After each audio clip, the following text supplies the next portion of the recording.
yung pinaka-shortcut natin mga boss. Dito tayo nag-highway. Kaya wala.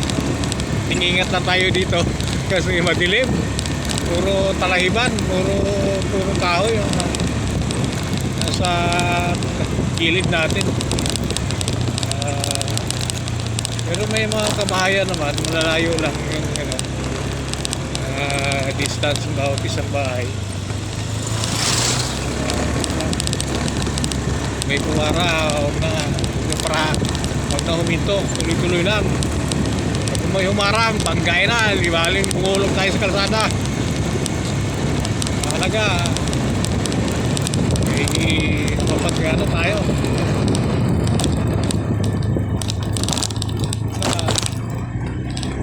Hindi na tayo mabayaan ng ating Panginoon. Mahalaga. Kahit spirit lang, malakas na ulo natin. Tayo naghahanap buhay. Okay, mga boss. Diba? Ang lamig ng hangin mga boss. Ang lamig-lamig.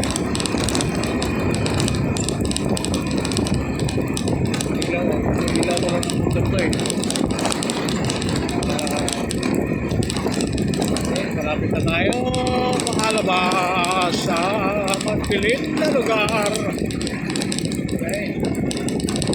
Kasi para hindi ka na pupunta pa ng bayan. Pasukin mo yung madilim. Pero yun ang pinaka-shortcut na lahat. Walang minto. Pag may bungara, yun lang. Ay, pero babae man yan o ano man yan. Ito yung dipinsa ko doon. Okay.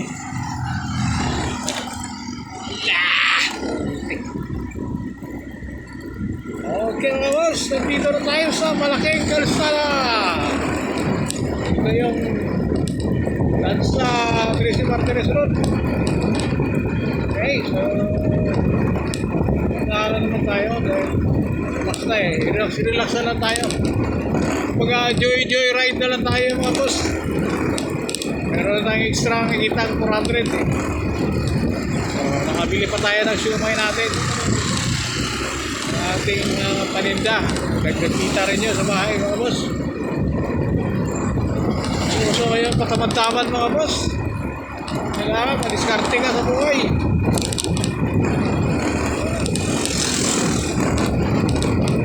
Hindi na parte-arte ngayon. Mga bilihin mga boss.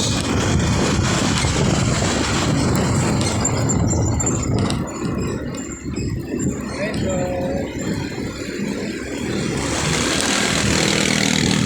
God bless everyone mga boss. Thank you and God bless everyone. Bye-bye.